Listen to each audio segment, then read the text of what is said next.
ओम श्री गणेशाय नमः। ओम नमः शिवाय। भैरव अवतार। एक बार सुमेरु पर्वत पर बैठे हुए ब्रह्मा जी ने सब देवताओं से अविनाशी तत्व पूछा। तब ब्रह्मा जी ने बताया, हे देवताओं, मैं ही एकमात्र संसार की उत्पत्ति का कारण, अविनाशी, अज तथा अनादि ईश्वर हूँ। मुझसे परे और कोई भी देवता नहीं है। ये सुनकर भगवान श्री हरि ने उन्हें समझाते हुए बताया, तुम ये क्या कर रहे हो? तुम मेरी आज्ञा से ही सृष्टिकर्ता बने हो। ऐसा कहकर तो मेरा सरासर अनादर है। इस पर दोनों में विवाद छिड़ गया। चारों वेदों का झगड़ा निपटाने के लिए बुलाया गया। चारों वेद मूर्ति धारण कर वहां उपस्थित हुए। उन्होंने बताया कि जिस अंदर समस्त भूत निहित हैं तथा जिससे सब कुछ प्रावृत्त होता है और जिसके परम तत्व कहा जाता है, वे तो एकमात्र शिव ही हैं। ये सुनकर श्री हरि और ब्रह्मा जी बोले, हे वेदों, ये तो तुम्हारा अज्ञान है। भला पार्वती के संग रमन करने वाला, नगन रहने वाला, दूर दूसरित शिव को परम तत्व कैसे माना जा सकता है?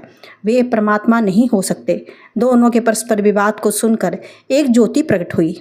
उस ज्योति से त्रिशूलधारी नील लोहित भगवान शंकर प्रकट हुए। तब ब्रह्मा जी कहने लगे, हे चंद्रशख, मैं तुम्हें जानता हूँ।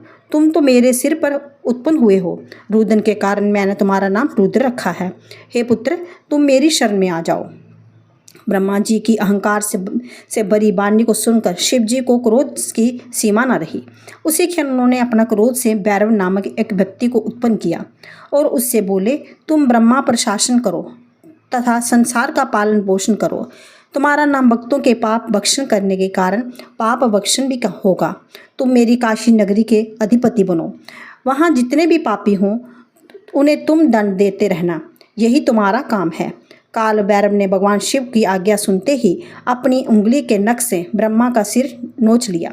इस प्रकार ब्रह्मा जी का 5वां सिर कट गया। तब ब्रह्मा जी डर कर शतरुद्री का पाठ करने लगे।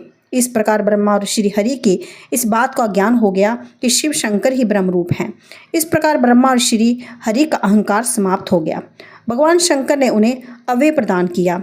इसके बाद भगवान शंकर ने भैरव से कहा, अब तुम ब्रह्मा के 5वें कपाल को धारण कर इनकी आश्रित होकर भिक्षावृत्ति करते हुए अपने ब्रह्म हत्या के पाप को दूर करो। फिर भगवान शंकर ने ब्रह्म रूपी कन्या को पैदा करके भैरव से बोला, हे काल भैरव, जब तक तुम चाहो घूमते रहो, परंतु इस कन्या की काशी पहुंचने से पहले ही भयंकर रूप धारण कर वहां पहुंच जाना और इससे कहना कि काशी को छोड़कर जहां भी जाना चाहे चली जाए।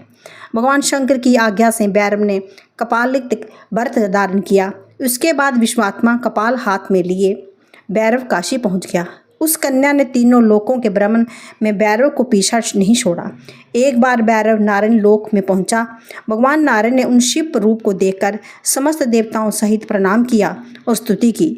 उन्होंने लक्ष्मी जी से भी कहा, हे देवी, आज बड़े भगवान की हैं जो जगतपति शिव के दर्शन हुए हैं। उनके दर्शन मात्र से मनुष्य इस संसार के आवागमन के चक्कर से छूट जाता है।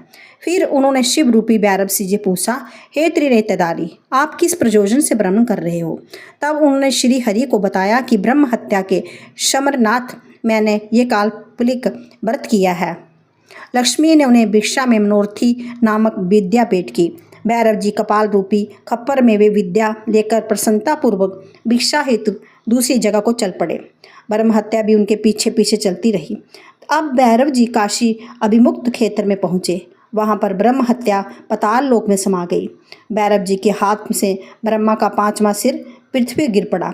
इस पर वे कपाल मोचन के नाम से तीर्थ बन गया। भैरव वहाँ खुशी प्रकट करने के लिए नृत्य करने लगा।